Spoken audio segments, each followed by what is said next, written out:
Déjà, merci d'être venu ce matin.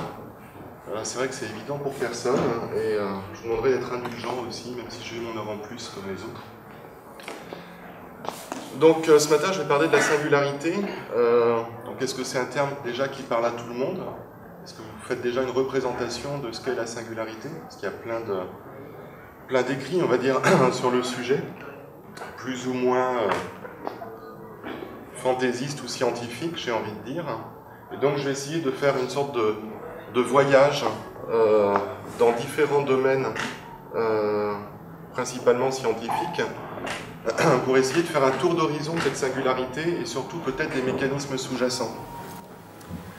Parce que ce qu'on peut lire sur la singularité, ça devient, j'ai envie de dire, quasiment raélien, quoi. C'est à telle date, à tel jour, vont débarquer les IA qui vont prendre la place des humains. Et j'ai pas envie de le voir comme ça. Peut-être que ça se passera comme ça, j'en ai aucune idée, je prévois pas l'avenir. Mais par contre, ce qu'on peut, on peut comprendre un certain nombre de mécanismes à partir déjà de l'histoire de la vie, l'histoire de l'univers, peut-être quelques-uns de ces modes de fonctionnement, et se dire, contrairement à l'idée qu'on peut essayer de s'en faire, l'homme n'est pas immuable et les principes de vie dans l'univers ne sont pas immuables. On n'est pas là tel que l'on est de toute éternité. Donc il va certainement se passer quelque chose, il n'y a pas de raison que ce qui s'est passé dans l'histoire de la vie depuis des milliards d'années soit modifié. Donc je vais essayer de faire un petit voyage dans ces domaines. Alors c'est vrai que par rapport au sujet que je vais aborder, la conférence pourrait faire à peu près 8 heures. Donc cette nuit, j'ai travaillé à la réduire à une durée de 6h30 à peu près. Donc je vous remercie pour votre présence. Nous en réalité, ça va être 1 heure, 1h30. Donc évidemment, je vais survoler pas mal de champs. Donc ça risque d'être un petit peu léger, peut-être sur la globalité, et peut-être un peu lourd à certains passages. Donc n'hésitez pas si vous avez des questions ou s'il y a des points à approfondir, j'y reviendrai. Donc le thème du jour, c'est la singularité. Donc j'ai, avec un petit post-scriptum, du mythe à la réalité. Oui, le mythe, j'en parlais, cette idée des IA qui vont débarquer dans quelques années, en 2045, on n'a pas la date exacte, et qui vont mettre à mal l'humanité.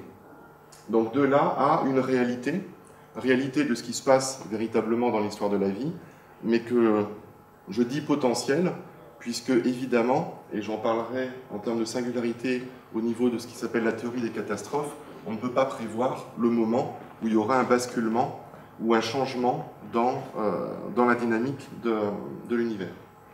Donc, voilà. Donc avant ça, je vais me présenter rapidement. Ça sera un petit peu une redite par rapport à hier, à ceux qui étaient à la conférence sur le transhumanisme, puisque je n'ai pas beaucoup changé en une nuit. La singularité n'est pas apparue ce soir. Donc moi, je viens de la recherche en sciences cognitives, où j'ai étudié principalement donc, le cerveau et l'utilisation du chaos, on va dire, dans la mémoire. Et curieusement, c'est un petit peu lié à ce que je vais présenter aujourd'hui, j'avais posé un modèle de mémoire par anticipation. On pourra en parler après si vous voulez, j'exposerai un tout petit peu ça à la fin. L'idée, c'est pas qu'on prévoit l'avenir, c'était de considérer que était reconnu ce que l'on pouvait anticiper. Donc c'est inscrit dans l'instant présent, et je reconnais ce que j'arrive à anticiper. Un exemple simple, c'est une musique. Une musique, je ne la reconnais pas parce qu'elle est encodée dans un tiroir à tel endroit et que je fais un rappel dessus, mais simplement parce que j'arrive à siffloter les notes qui viennent au moment où je l'entends. Après cette thèse, je me suis occupé pas mal d'innovation, et depuis l'année dernière, j'ai ouvert, donc je continue ce travail-là auprès d'entreprises, et depuis l'année dernière, j'ai ouvert une galerie H+, pour présenter de l'art digital, donc de l'art utilisant la technologie, qui est à Lyon. Vous pouvez aller voir sur h-pl.us. Le fil rouge dans tout ça, je me rends compte, c'est l'humain, et peut-être sa place, justement, dans l'univers. Alors c'est peut-être un peu ambitieux comme thème, et j'aurais certainement pas fini avec ça, mais en tout cas, c'est peut-être casser cette vision binaire que l'on a de vivant, non-vivant, humain, enfin humain, non humain, on est encore à peu près à le définir, mais vivant, non-vivant, naturel, artificiel, etc. Personnellement, plus j'avance, moins ça me parle. Et donc je vais aborder ces thèmes-là aussi ce matin. Et donc, quand je présente des œuvres digitales, j'apprécie particulièrement lorsqu'une machine ou lorsqu'une construction digitale procure de l'émotion à la personne qui l'observe. J'aborderai ça aussi pendant la conférence. Bon, ben on va attaquer. Donc, d'abord, ce terme de singularité, qu'est-ce que c'est? J'ai évidemment pris l'œil de Hall pour démarrer, parce que je le trouve assez représentatif dans ce qui peut arriver. J'imagine que tout le monde a vu 2001, l'Odyssée de l'espace, ou lu évidemment le livre. C'est qu'on risque d'être confronté à l'émergence de quelque chose. Ça ne va pas débarquer d'une usine et de façon prévisible avec un mode d'emploi disant appuyez sur le bouton rouge pour activer le mode conscience de votre ordinateur ou de votre robot. Non, je pense que ça va simplement, on va être surpris nous-mêmes de ce qui risque d'apparaître. Je considère que si on est face à un objet conscient, on ne peut pas le vérifier. Par exemple, vous ne pouvez pas vérifier mon état de conscience. Vous pouvez l'intuiter parce que vous partagez, on va dire, une propriété d'humanité et que vous faites l'expérience individuelle de votre état de conscience et donc que par projection, vous vous dites que ça doit fonctionner un petit peu de la même façon dans sa tête. Mais on ne peut pas le vérifier. Je pense que par rapport à un robot, ce sera la même chose. C'est-à-dire que le jour où il nous parlera, le jour où il nous surprendra, le jour où il rira, le jour où il nous dira comme Hall, ne me débranche pas s'il te plaît, ou qu'il nous dira j'ai peur, eh ben on sera face à nous-mêmes. Il y aura un choc de se dire qu'est-ce qu'on a créé là, comment est-ce qu'on peut intégrer cette nouveauté-là. Et je pense que les personnes se diviseront en deux catégories. La première qui va dire, un petit peu comme ça s'est déjà vu dans l'histoire humaine, mais non, c'est pas conscient. Je pense aux esprits animaux, par exemple. Mais non, c'est une boîte de conserve. Débranchez-le, et je vous le prouve. Je le débranche, il parle plus. C'est rien, c'est une illusion. Il nous fait l'illusion que c'est un organisme conscient. Et d'autres vont dire, pas du tout, respectez-le. Donc je pense que ça va encore être ça aura un impact sur notre représentation du vivant. Je pense à une anecdote par rapport à ça, qui est le prix Loebner. Je ne sais pas si vous le connaissez, c'était la continuité du du test de Turing sur les machines, et donc de dire, on va considérer qu'une machine est intelligente si un être humain qui échange avec elle ne fait pas la différence entre un échange avec un humain ou un échange avec une machine. Et le prix Loebner consistait à ça, depuis, je ne sais pas, peut-être une vingtaine d'années, et chaque année confronte des programmes qui parlent à des personnes. Et au départ, pour faire un test de Turing honnête, il prenait des gens dans la rue, il prenait n'importe qui l'asseyait devant sur un siège pour lui dire parle avec cet ordinateur et tu me dis si derrière c'est soit un programme informatique lequel tu parles, soit une personne. Et ce qui s'est passé, c'est que la plupart des personnes disaient oui, non, je parle avec quelqu'un, je ne parle pas avec un ordinateur. Pourtant, le programme était d'une pauvreté absolue et il suffisait vraiment 2-3 questions pour se rendre compte que c'était un programme. Et la personne lui disait oui, mais il m'a dit qu'il rêvait. Il a dit je suis en train de faire un rêve. Donc c'est une personne. Donc le simple fait d'écrire de façon certaine dans le programme je suis en train de rêver, ça induisait chez l'observateur naïf, entre guillemets, le fait de se dire c'est une personne puisqu'il m'a dit qu'il rêvait. Donc c'est quelque part notre rapport à la machine qui va modifier l'observation qu'on en a, et si elle est apprenante, elle peut apprendre de son propre état par notre observation. Et ce n'est pas évident de décider puisque c'est lié à la représentation de chacun. Ça me fait penser aussi à une œuvre que j'avais présentée dans la galerie, où un artiste s'était amusé justement à prendre 2 programmes de base qui échangent. Et le programme le plus simple, c'était Elisa, qui date des années 80 et quelques, qui prend simplement quelques mots, qui les reforme et qui écrit une phrase. Et ça avait fait quelques gags à l'époque, avec des bots qui étaient faits avec. Et lui a eu l'idée de les mettre l'un en face de l'autre. Il avait fait un écran noir et blanc, où la machine se parlait à elle-même, Elisa se parlait à elle-même. Et le simple fait de créer ce miroir-là a vraiment créé des moments assez magiques. Ça avait donné même le titre de l'exposition, qui était « J'ai peur de penser que je doute » ou quelque chose comme ça. Donc la mise en abîme, le simple fait de mettre ce petit programme face à lui-même, crée des états de résonance qui étaient extrêmement intéressants.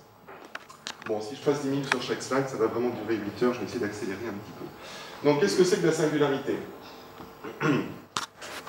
Donc, ce qu'on peut constater, évidemment, c'est que depuis très longtemps, on évolue, et il y a des changements radicaux sur des périodes plus ou moins longues. Alors, on va considérer que la singularité va arriver un petit peu du jour au lendemain, peut-être pas, mais avec l'accélération technologique, ça peut arriver assez vite. En tout cas, on risque de se confronter à une machine qui va nous poser des questions.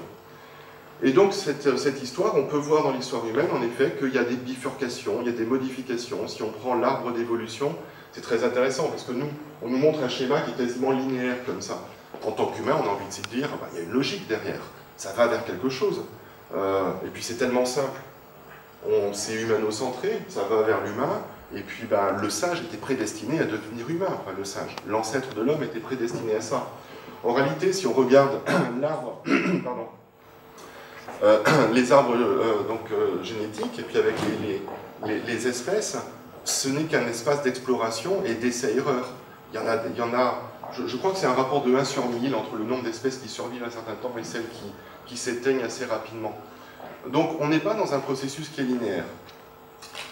Et là-dedans, il y a des espèces qui vont survivre, d'autres qui vont s'éteindre, un petit peu au petit bonheur la chance. Donc en termes de définition, eh ben, j'ai pris notre Wikipédia préféré, et voilà ce qu'ils disent. Concept selon lequel, à partir d'un point hypothétique de son évolution technologique, donc on est quand même dans l'hypothèse, ça découle de l'évolution technologique, donc de nos progrès. La civilisation humaine, bon ben, on est encore humano-centré, attention, ça va nous toucher, on ne pense pas à l'évolution globale de la planète en termes de changement de vie, mais c'est nous, pauvres humains. On connaîtra une croissance technologique d'un ordre supérieur. Pour beaucoup, il est question d'intelligence artificielle. Ben oui, c'est notre fantasme du moment. On a l'impression d'avoir un privilège en étant des organismes pensants, d'être des organismes savants, des organismes qui créent du savoir. Et attention, c'est ce dernier privilège qui va tomber avec des intelligences artificielles. Les pauvres, c'est vraiment une horreur. C'est pas du naturel, c'est pas du biologique, c'est pas du carbone, ça risque d'être du silicium. Vous imaginez. D'intelligence artificielle, quelle que soit la méthode pour la créer, au-delà de ce point, donc c'est un moment, le progrès ne serait plus l'œuvre que d'intelligence artificielle. Là, on bascule dans la matrix, hein. Ça y est, on y est. Elle est même en constante progression. Il induit des changements tels sur la société humaine, attention danger, que l'individu humain d'avant la singularité ne peut ni les appréhender, ni les prédire. Donc de toute façon, c'est vain. Nous sommes des pauvres organismes un petit peu perdus dans leur futur, et puis les IA arrivent et vont remettre en cause notre degré même d'humanité. Donc ne peuvent les prédire de manière fiable. Le risque, tout de suite c'est là, on est le risque, en est la perte du pouvoir humain. On va perdre vraiment notre pouvoir politique sur son destin.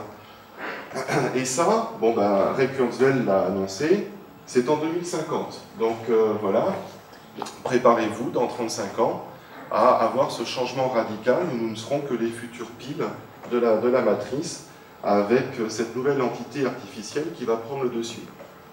Ben, j'ai envie de dire, on a exprimé là-dedans que notre panique, notre doute sur notre capacité, sur notre réalité humaine.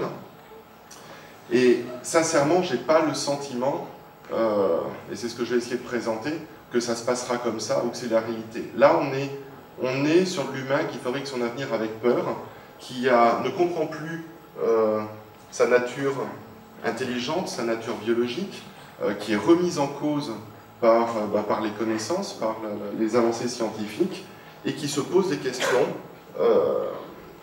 sur sa place dans l'univers. Et quoi de mieux pour, et ça se voit en géopolitique et dans plein de domaines, quoi de mieux pour se rassurer sur sa propre place que de se créer des démons et de se créer des peurs. Ça justifie mon action, ça justifie ma présence, ça me donne un rôle, que ce soit politique ou que ce soit ici, on va dire, cybernétique. Ok, mais néanmoins, il y en a eu des révolutions, il y en a eu des bifurcations avant. Donc, un petit peu au hasard, rien que l'apparition de la vie. Alors, c'est aussi une représentation qu'on a, vivant, non vivant. Et on a l'impression que, à un moment, les carbones, les hydrogènes, les oxygènes, les azotes se sont associés, que ça a donné des molécules dites organiques, mais ça correspond à notre classification. Ce sont simplement des molécules qui se sont organisées et qui ont fait émerger de nouveaux comportements, avec en particulier la capacité de se réparer et de se reproduire. Donc de ne pas perdre de façon définitive les expériences de structure que la molécule a pu faire, en disant « tiens, c'est pas mal comme ça, mais on va changer ». Non, non, ça montre une certaine forme de robustesse et elle va pouvoir valoriser son expérience à un instant donné pour la prolonger et comme ça, peut-être la faire perdurer et découvrir un sens, éventuellement. Donc oui, passage du non-vivant au vivant. En tout cas, c'est comme ça qu'on se le représente. L'oxygène, je l'évoquais hier, mais j'avoue que c'est... j'aime bien en termes de représentation mentale, l'oxygène c'est bon, l'oxygène c'est beau, l'oxygène c'est quelque chose qui nous fait vivre. Oui, mais c'est complètement centré sur nous. Pour une plante, c'est le gaz carbonique, et puis il y a même des organismes au fond des mers qui vivent d'azote, et on a vu des vies qui fonctionnent au soufre, etc. Même au cyanure, je crois. Et il y a, oui, je crois qu'il y a un chercheur suisse qui avait fait des croisements comme ça et qui a montré qu'il pouvait par croisement obtenir des molécules qui vivaient de cyanure. Donc, ce n'est encore qu'une représentation mentale, c'est-à-dire que l'oxygène, c'est la première pollution, la première catastrophe écologique qu'il y a eu sur notre Terre, et c'est la pollution de ces organismes végétaux qui dégageaient de l'oxygène. Et ils étaient tellement bien dans leur gaz carbonique qu'ils en ont profité, ils n'ont pas eu une représentation de leur avenir, n'ont pas été vigilants, et puis c'est devenu plein d'oxygène. Et qu'est-ce qui se passe? Eh bien aujourd'hui, c'est notre espèce, la vie s'est réorganisée autour de ça pour dire, eh bien finalement, si c'était bon, cette grosse pollution, si on arrivait à faire évoluer notre mode de fonctionnement pour le savourer. Je vais dire autre chose, mais c'est pas grave. Donc, plein de choses à ce niveau-là. L'ADN, évidemment, alors on analyse dans les cours de biologie, voilà, il y a l'ADN qui est là, on a l'impression qu'il a été là tout le temps. Mais j'ai envie de dire, j'imagine que ça devait être un progrès technologique, l'ADN. Alors, je ne le disais pas comme ça, avec son mode de représentation mentale, mais se dire, tiens, c'est pas mal, tiens, t'arrives à... T'as une sorte de... comme un nouveau téléphone cellulaire, tiens, t'as un truc qui te permet de capitaliser ta structure et puis de pouvoir, lorsque tu te divises, la transmettre. Alors, ils ne vont pas échanger comme ça, ils n'étaient pas à ce niveau-là d'évolution, mais en tout cas, en termes symboliques, l'apparition de cette technologie dans la cellule lui a donné un avantage certain pour pouvoir maintenir sa structure sur l'histoire de l'univers. Les dinosaures, bon, je montre dessus, mais c'est vrai qu'eux étaient là de toute éternité. Enfin, j'imagine, j'ai jamais été dinosaure, mais ils étaient parfaitement adaptés à leur environnement. Et bien oui, il y a eu une catastrophe, il y a eu une modification de l'environnement, ils étaient tellement adaptés qu'ils sont devenus du jour au lendemain complètement inadaptés. Ça donne peut-être une leçon, c'est-à-dire qu'aujourd'hui, n'importe quelle espèce à l'échelle de l'univers peut se poser des questions quant à son adéquation parfaite à son environnement. Et de se dire, peut-être que c'est pas si certain que ça, peut-être qu'il peut y avoir une modification. Oui, je pense à, par exemple,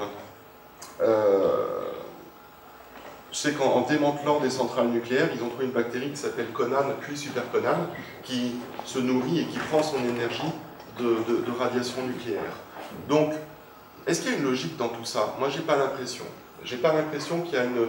On va tout le temps centrer notre analyse du bon et du mauvais, de l'écologique, non écologique, par rapport à notre propre référence. Je pense aux ophiures aussi, c'est comme une petite étoile de mer qui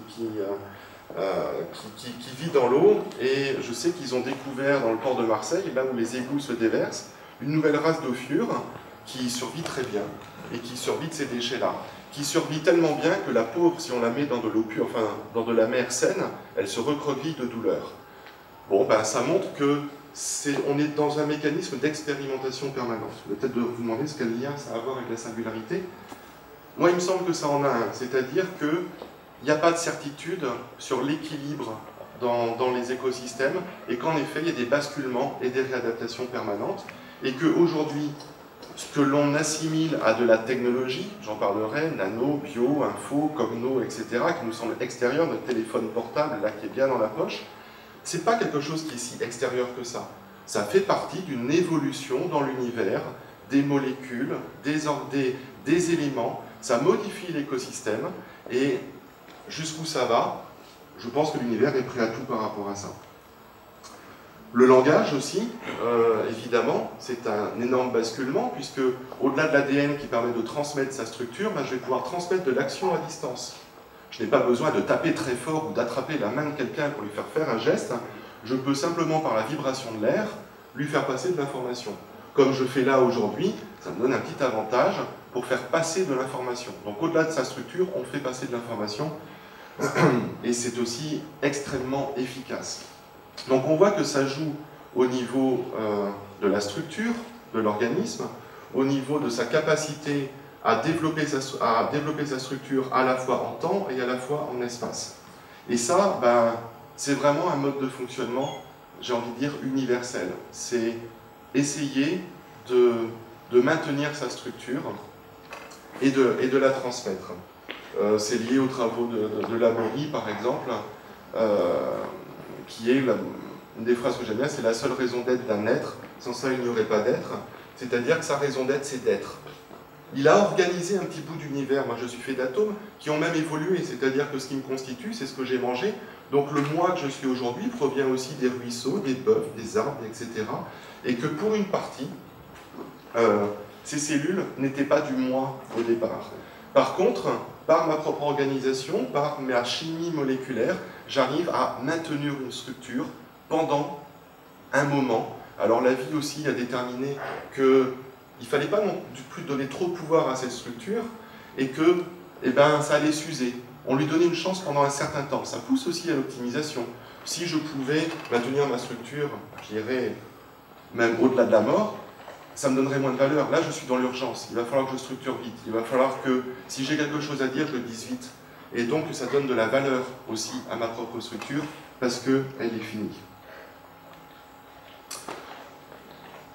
Voilà, donc j'ai encore passé 10 minutes sur le terme de une singularité. Maintenant, je vais passer des singularités. Je vous ai dit, ça dure 6h30. Donc là, on est sur 3 fois 10 minutes. Alors, singularité, oui, il y en a plusieurs. Non, là je vais passer vite. Mathématiques, c'est quoi une singularité mathématique? C'est cette petite fonction, 1 sur x. C'est tout simplement qu'il y a des points qui ne sont pas définis. Alors on a réussi à se le représenter, on a des codes de représentation génériques qui est, ben voilà, si j'ai x qui varie en 0, y part, on a dit à l'infini. C'était dur d'accepter cet infini. On ne sait pas où. C'est plus je m'approche de façon infinitésimale, plus je pars à l'infini. C'est pour ça que ça s'appelle singularité en termes de rupture, c'est-à-dire qu'on s'approche d'un point où il y a un basculement. Il y a un point infini dans l'histoire de l'humain où ça bascule, ça change. C'est juste le point commun. Gravitationnel, on va retrouver la même chose, c'est les trous noirs. Les trous noirs sont tout simplement donc des corps suffisamment massifs pour attirer toute matière, dont la lumière, seulement auxquels ils l'attirent, mais ils en font quoi? Ça veut dire que quand ils l'attirent, ils grossissent, donc ils deviennent plus massifs, ils attirent plus. Donc il y a un phénomène d'emballement infini qui fait qu'il y a un point de singularité au fond du trou noir. Alors, en réalité, la physique change, mais dans le cas présent, on arrive, avec nos équations et notre compréhension de l'univers, à se dire que c'est un endroit où l'énergie est infinie, la température est infinie, et le temps est nul, puisque le temps est lié à l'espace. Qu'est-ce que c'est que cette bizarrerie? Et ça va ouvrir des champs absolument extraordinaire dans notre compréhension de l'univers. Qu'est-ce qui se passe au fond des trous noirs? Bon, il y a pas mal de thèmes qui ont abordé ce sujet-là. Et maintenant, ce dont on va parler, la singularité technologique. C'est la même représentation. C'est-à-dire qu'on s'approche d'une zone où on va de plus en plus vite. Nos téléphones changent maintenant tous les 6 mois. Les ordinateurs quantiques apparaissent. Notre connaissance du vivant, notre possibilité de cultiver les cellules, de pouvoir créer des organes, etc., ça s'emballe. Et plus on apprend, plus on accumule du savoir, et plus on accumule du savoir, plus on est capable de faire des choses, et plus on fait des choses, etc., etc. Donc, on se dit de façon logique, il y aura un emballement. Il y aura un moment où on ne peut pas continuer comme un trou noir à accumuler, en restant les mêmes. Il y a nécessairement un moment où ça bascule. Et donc, la synthèse qui est faite pour expliquer la singularité, c'est cette convergence NBIC, qui veut dire nano, biotech, info et cogno. Parce qu'elle lie la technologie avec le vivant, tout simplement. C'est qu'elle va dire les nanotechnologies, donc c'est simplement cette physique de l'extrêmement petit. On arrive aujourd'hui à faire des petits moteurs gravés vraiment sur quelques atomes. Ça peut permettre de faire des nanorobots qui vont peut-être intervenir sur le vivant. Peut-être que les petits robots qu'on a dans nos cellules qui vont traiter l'ADN, on va pouvoir en programmer quelques-uns. Et puis peut-être qu'ils vont pouvoir se glisser dans la cellule et puis aller modifier, aller empêcher justement l'usure qui a été programmée par la vie au niveau du télomère de la cellule, qui fait que la cellule elle se reproduit de moins en moins bien. Pourquoi pas? Mais si on fait ça, ça apparaîtra du jour au lendemain, on aura la solution. Évidemment, apparaîtront d'autres problèmes, mais en tout cas, c'est en train de se rapprocher. Info, ben oui, informatique, on le constate aujourd'hui parce qu'on est tous équipés de façon informatique, on est tous en réseau, et il y a des mécanismes qui apparaissent par rapport à ça, je l'aborderai un petit peu, où on est déjà en présence d'intelligence collective, ou d'intelligence distribuée. Les gens ont l'impression que c'est quelque chose qui va arriver, mais j'en parlerai un petit peu après, quand on utilise Google, il a capitalisé les savoirs individuels pour en faire une intelligence collective. Aujourd'hui, Google a par exemple recruté Ray Kurzweil, qui est, on va dire, le pape un petit peu de la singularité et du transhumanisme, et il travaille justement avec ces outils-là. Google a aussi acheté un ordinateur quantique à 512 qubits. Bon, il commence à avoir un petit peu de pouvoir, il y a encore une accélération à ce niveau-là. Et puis Cogno, Cogno, c'est évidemment les connaissances sur sa façon de penser, sur la façon de réfléchir, et évidemment, c'est lié. Qu'est-ce que c'est qu'une représentation mentale? Il y a des expériences qui commencent à apparaître où on peut reconstruire une image mentale, par exemple. On ne peut pas lire dans le cerveau parce que c'est un encodage particulier, mais par des corrélations, on peut faire afficher l'image à laquelle pense quelqu'un.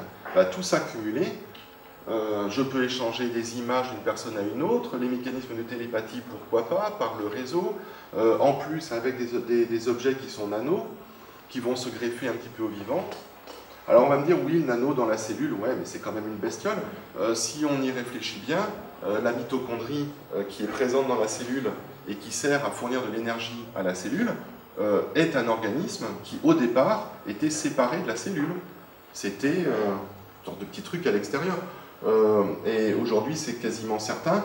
La mitochondrie, par exemple, possède son propre ADN, mais a perdu sa capacité, je crois, de reproduction. Je ne suis pas un spécialiste du sujet, mais en tout cas, j'imagine que la première cellule, elle s'est dit, au départ, mitochondrie, tiens, tu me files un petit peu d'énergie, moi en échange, je te protège, on est simplement en état de symbiose, et puis la symbiose est telle, c'est tellement pratique, l'un ne peut plus vivre sans l'autre, qu'il y a fusion des deux. Moi, j'ai envie de voir un parallèle avec mon téléphone portable, il devient de plus en plus petit, il devient un peu Bluetooth, il devient un petit peu. Maintenant, on va voir sur les yeux. Les premiers essais sur la cornée sont possibles. On retrouve un petit peu ce petit mécanisme de phagocytage, de cophagocytage entre ce qu'on appelle une technologie. Après, ça reste à définir.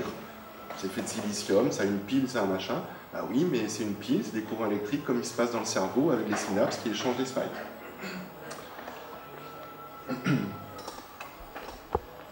C'est déjà en retard, ça devrait être fini, il faut vraiment que j'aille vraiment beaucoup plus vite. Donc il s'en passe des choses dans cet univers.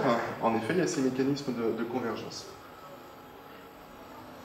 Est-ce que vous voulez vraiment que j'accélère ou est-ce qu'on peut déborder 11h30, dis-moi le cas? Oui. Vous pouvez déborder pas tous. Bon. Donc je prévois une bonne demi-heure, 3/4 d'heure. Donc il s'en passe des choses dans cet univers. Attaquons le sujet à sa source. Prenons l'univers. On va faire un champ d'expérience, puisqu'il s'agit de confronter ce mécanisme de singularité à ce qui se passe. Donc, méthode scientifique, on va prendre un bout d'univers, on va le mettre dans une boîte de pétri et on va voir ce qui se passe. Donc d'abord, toujours Wikipédia, source de définition de l'univers. L'univers est l'ensemble de tout ce qui existe. Bon, il faudrait définir ce que c'est que exister. Il faudrait définir au niveau aussi mathématique le tout, mais bon, bref, régi par un certain nombre de lois, c'est certain. La cosmologie cherche à appréhender l'univers d'un point de vue scientifique, comme l'ensemble de la matière distribuée dans le temps et dans l'espace. C'est neutre, c'est sobre, c'est bien, mais bon, ok, c'est l'ensemble de tout ce qui existe, connu, inconnu, ça en fait des choses. Donc prenons un bout d'univers, prenons un verre d'eau, c'est constitué d'atomes, c'est notre représentation. Ok, H2O, machin, je suis content par rapport à ça, mes deux petits atomes d'hydrogène accrochés dessus, ça me rassure, j'ai mes petits ballons, ils sont accrochés, puis je comprends plein de choses par rapport à mes équations chimiques. Après, comment c'est organisé au niveau de l'atome? La science avance par rapport à ça. Sur les modèles d'atomes, avec des électrons qui se baladent au départ, et puis à la fin, la représentation de Schrödinger qui nous pose aussi quand même des soucis, parce qu'on est à la fois sur de l'ondulatoire, du corpusculaire, on mélange les deux. Tiens, ce qu'on pensait être un objet, un petit ballon, c'en est pas un. La quantique nous pose des questions par rapport à ça. Et puis là, ça évolue complètement avec un dessin que j'aime bien, avec cette théorie des supercordes aujourd'hui, qui explique que ces petites particules, ce ne sont pas des petits ballons, ce sont des mécanismes de résonance sur des cordes, donc théorie des supercordes. Donc en gros, on a des cordes qui sont en plus échantillonnées, il n'y en a pas un peu partout dans l'univers, et quand ça résonne, ça crée une particule. Alors ça expliquerait des choses. Par exemple, en quantique, ce qui nous surprend, c'est qu'une particule peut passer d'un point A à un point B sans passer par les étapes intermédiaires. Mais si on est sur des cordes, il y a une résonance qui apparaît derrière, modification de la fréquence, et cette résonance réapparaît devant. Ok, on arrive à se représenter mentalement les choses, ça permet d'expliquer un certain nombre de choses, mais on arrive dans des degrés de complexité absolument infinis. Et puis en plus, cette théorie rajoute quelque chose, c'est qu'on serait en dimension 10, 11 ou 26. Ça commence à devenir compliqué, cet univers. Compliqué, voire extrêmement complexe, mais avec un potentiel absolument énorme. C'est-à-dire qu'on n'est plus sur ces petits ballons là qui jouent au foot et qui échangent de trucs, c'est déjà complexe. Mais là, on est sur des dimensions de complexité absolument énormes. Donc moi, je vais faire une définition plus simple. Je vais dire que l'univers, c'est un ensemble de machins en interaction.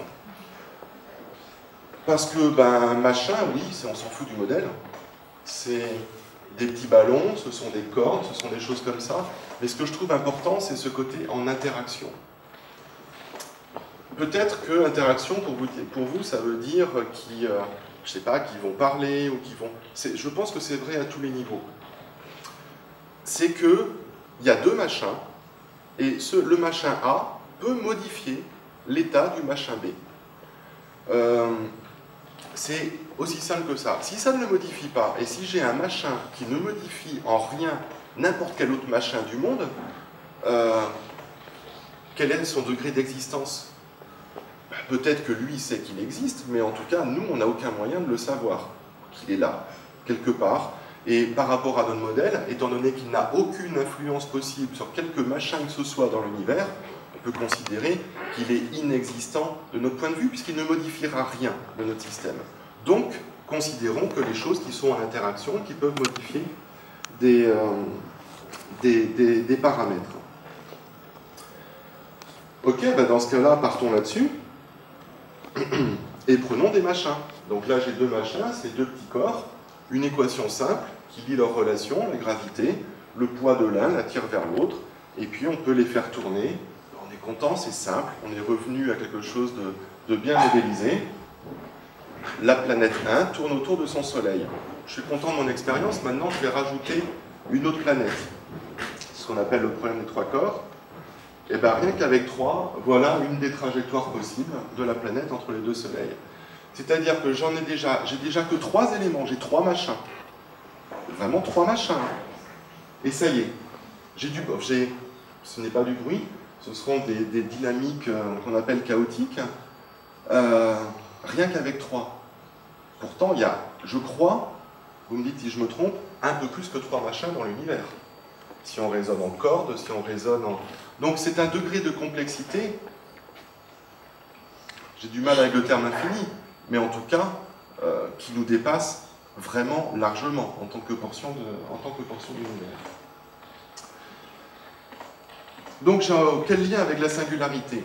C'est que j'ai envie de faire passer cette idée qu'on est dans un espace d'une complexité vraiment qui nous dépasse. Et que nous, en tant qu'êtres humains, on a voulu comprendre notre monde. On s'est fait des représentations, vivants, non-vivants, artificiels, naturels, pensants, non-pensants, des modèles de représentation et de la conscience que j'expérimente, mais elle vient d'où? Elle vient de l'éther, elle vient de... etc. Et puis je vais pouvoir utiliser le monde, les arbres, ça existe, c'est un concept qui existe.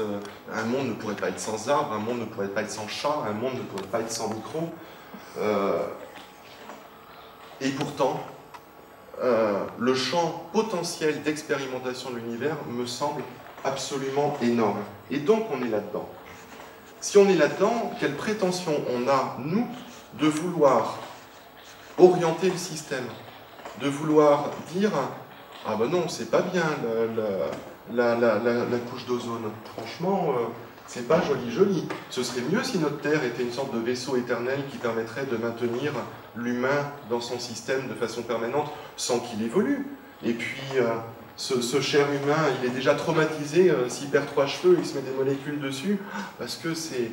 Il va se faire opérer parce qu'il y a 3 poils dans un bout d'univers qui vont remettre en cause ça. » Bon, ben, j'ai envie de dire que par rapport à ça, il faut peut-être qu'on soit plus humble par rapport à la complexité potentielle de ce qui peut se passer dans notre espace. Donc j'ai parlé de chaos, bon, je passerai vite dessus. J'aime pas ce terme de chaos, je bossais dessus là, justement pendant ma thèse. Chaos, dans l'imaginaire collectif, c'est quelque chose de négatif, c'est quelque chose où tout le monde se tape la tête les uns sur les autres. Quand on dit c'est le chaos, c'est qu'il n'y a plus aucun sens, il n'y a plus aucune raison. On est dans une sorte de bruit, presque dans un retour à l'origine, où les choses ont perdu leur sens. En réalité, le chaos est un objet, plutôt ce qu'on appelle les attracteurs étranges, et puis les dynamiques chaotiques sont des objets absolument fabuleux. Je ne m'étendrai pas dessus, sinon vraiment je risque de dépasser les 6h30, mais c'est un objet extraordinaire parce qu'il a trouvé l'équilibre entre fragilité et robustesse. Pourquoi c'est fragile? Une des définitions d'un système chaotique, c'est une infinie sensibilité aux conditions initiales. Ça veut dire que si je prends mes petites planètes, là de tout à l'heure, ou que je prends un système chaotique, si je le lâche et que je fais mon expérience, je le lâche dans un état, il va tourner d'une certaine façon. Si je modifie, mais d'un pouillème, et en plus c'est quel que soit le pouillème, c'est ce que je veux, eh ben, il va être extrêmement sensible, il va continuer à faire sa trajectoire comme il le faisait avant, mais il va en dévier légèrement, et cette déviation va s'amplifier, et à la fin, il va dévier complètement de sa trajectoire. Ça se voit à droite, avec ce qu'on appelle le système de Lorentz, où on lâche ces petites équations, là, les équations qui sont à gauche, en 2 points extrêmement proches, puis au début, ça suit à peu près la même chose, et puis à la fin, on voit que chaque trajectoire a sa propre évolution. D'accord, donc c'est extrêmement fragile. Il suffit que je fasse la moindre erreur, que je me trompe d'un milliardième au départ, pour que ça n'évolue pas de la même façon. Comment est-ce qu'on contrôle ça? Et on l'a vu, ça apparaît avec 3 machins. Donc, c'est en train de nous péter entre les pattes, ça. Et c'est en même temps extrêmement robuste. C'est extrêmement robuste parce que vous voyez, ça se ressemble un petit peu les deux. On a ce petit mécanisme de ressort en haut, le petit mécanisme de ressort en bas. C'est que cet objet chaotique évolue sur ce qu'on appelle un attracteur étrange, et que si je l'écarte très très loin, donc je ne suis plus sur une toute petite modification à un instant donné, mais si je l'écarte très très loin, eh ben, il y a cet attracteur, et il va revenir dessus, et il va rentrer dedans. Ça peut vous sembler un peu mystérieux, mais vous avez de multiples systèmes chaotiques, rien qu'en vous, et je vais en prendre un en exemple, c'est le cœur. Le cœur, ce sont toutes ces cellules qui sont autour, qui vont vibrer, osciller, un petit peu en phase, et qui vont faire les battements cardiaques. Si on a, et évidemment, c'est robuste parce que ça fonctionne autour de cet attracteur. Il peut y avoir des problèmes, des pathologies d'arythmie, où les cellules sont plus synchronisées, elles ont dévié un petit peu de ce système-là, elles sont plus en phase, et ça va créer en effet des arythmies cardiaques. Ben, qu'est-ce qu'on fait? Il y a l'électrocardiogramme, on met un choc électrique, ça veut dire qu'on les éloigne très très loin, tout ensemble de leur état désynchronisé. Vu de loin, elles vont revenir en paquet autour de leur attracteur, et elles vont re-rentrer synchronisées. Et en re-rentrant de façon synchronisée, eh bien, on a fait redémarrer le cœur. C'est un peu violent, c'est un électrochoc quand même, il s'agit de donner une bonne baffe, mais au niveau de notre société, on a des équivalents, hein. C'est ce qu'on appelle la bonne petite guerre, c'est une horreur. C'est un électrochoc social. On s'est tous désynchronisés, on a perdu nos valeurs, tout le monde devient responsable des erreurs de chacun, tout le monde s'identifie dans des groupes, dans des sous-groupes, parce qu'il n'y a plus aucun sens. Comme on a perdu nos raisons individuelles, on cherche des raisons collectives, donc on s'associe comme ça dans tous les sens, etc. Et bien la bonne petite guerre, ben ouais, c'est l'étrangleuse avec, c'est on va reconstruire, on s'est tous désynchronisés, on s'est tous tapés sur la gueule, et qu'est-ce qu'on en fait? On va jusqu'au bout de nos vanités, et à ce moment-là, on se dit, allez, on reconstruit. Donc, ces systèmes chaotiques, quelque part, ils nous aident. Ils nous aident à explorer, parce qu'ils sont extrêmement fragiles, tous les champs potentiels, et en même temps, ils sont extrêmement robustes, parce que si on s'en éloigne trop, on revient quand même sur une dynamique. Un petit bémol par rapport à ça, c'est que les attracteurs étranges, il peut y en avoir ici, ici, ici ou là. Donc si je tire mon élastique là, il va revenir là, mais si je le tire trop, peut-être qu'il va basculer dans une autre vallée et qu'il va arriver ici, qu'on n'a pas exploré. Et c'est ça, ces changements de phase dans un système qui est chaotique, où on va changer d'état parce qu'on est allé au-delà de la frontière et qu'on n'aurait pas dû, et que d'un seul coup, ça va basculer.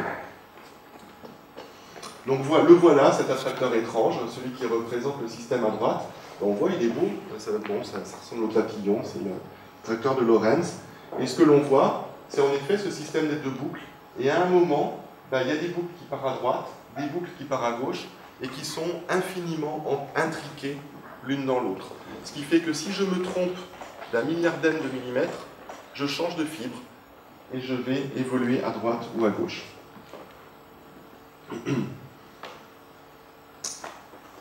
La singularité, c'est une catastrophe. Encore un terme de vocabulaire qui me gêne. Le chaos, ce n'est pas quelque chose qui détruit tout. La catastrophe, ce n'est pas même si ça en découle, ce n'est pas un volcan qui explose, un tsunami, ou c'est une catastrophe. Non, c'est une étude mathématique qui a été faite par René Thom, qui s'appelle la théorie des catastrophes, vous pourrez creuser dessus. C'est justement, il a étudié ces mécanismes de changement de phase. Je disais, on est sur un système chaotique, on peut le lâcher, tac, ça revient, mais de temps en temps, si on est au bord, hop, on change de monde, on change complètement d'univers. Et sa volonté, donc c'est la première phrase, c'est un réseau. Donc j'ai dit, l'univers c'est un ensemble de machins en interaction, donc c'est un réseau. Je peux faire le réseau d'interaction entre ces machins, quel que soit le modèle de représentation que j'ai. Donc un réseau dans sa structure cybernétique d'événements, agissant les uns sur les autres, donc des machins en interaction, n'est jamais arbitraire.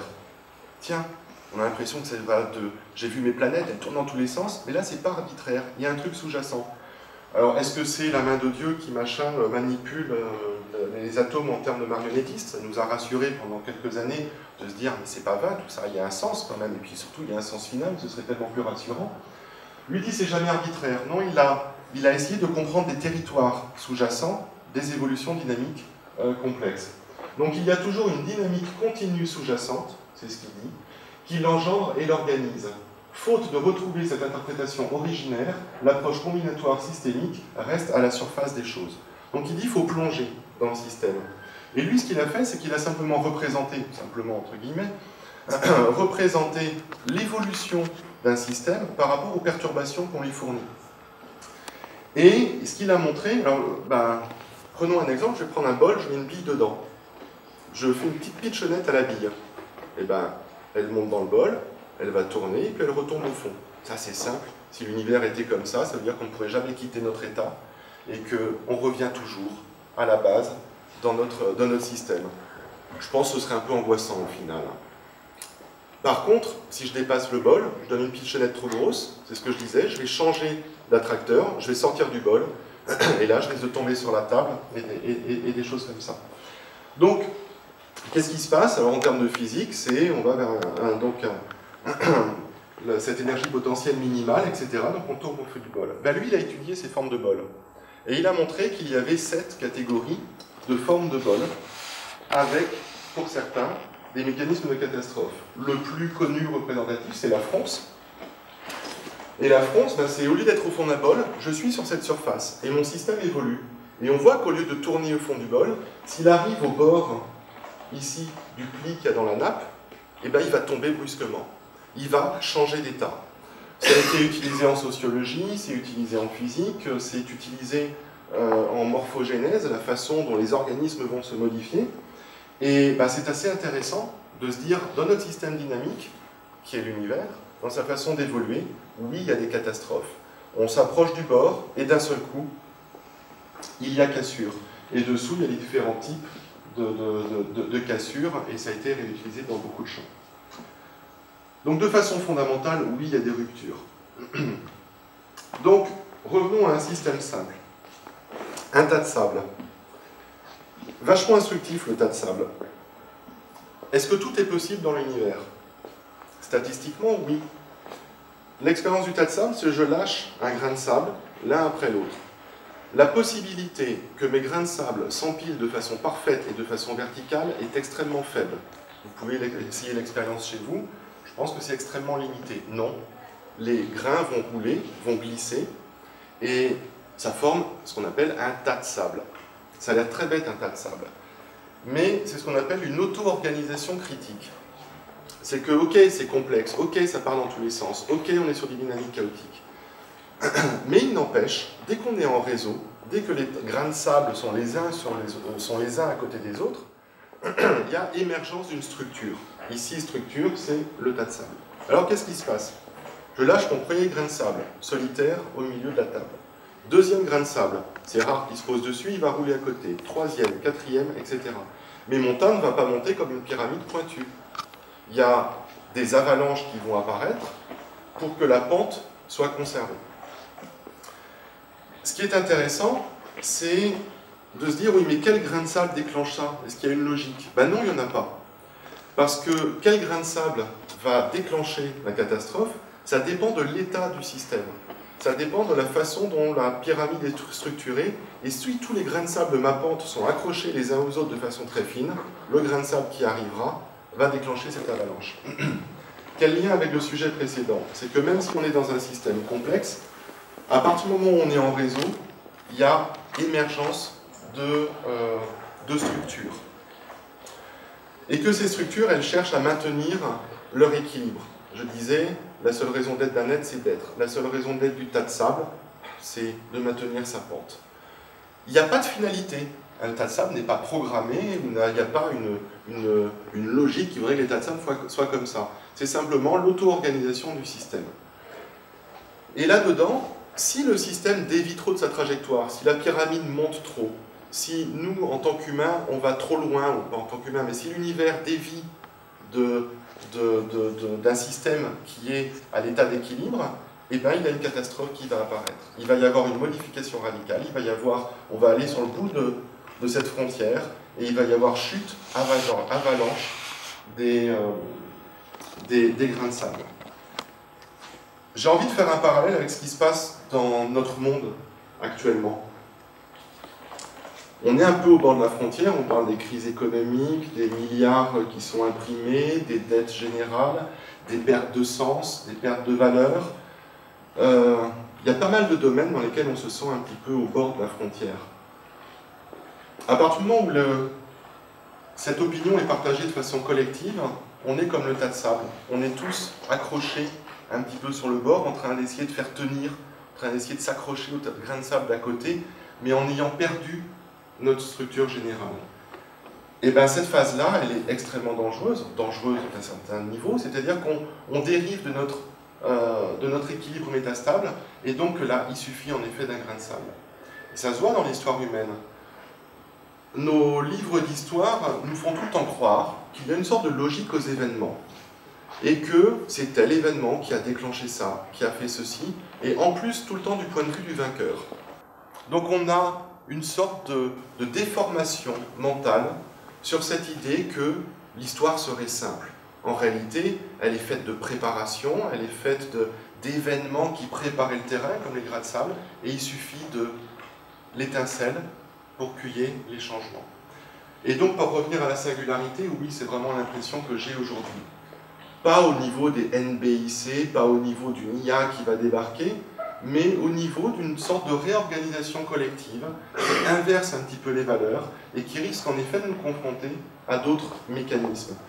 Aujourd'hui, on fonctionne avec des chefs qu'on a élus d'une certaine façon, mais on reste sur des structurations sociales qui sont quand même, qui datent, qui sont anciennes.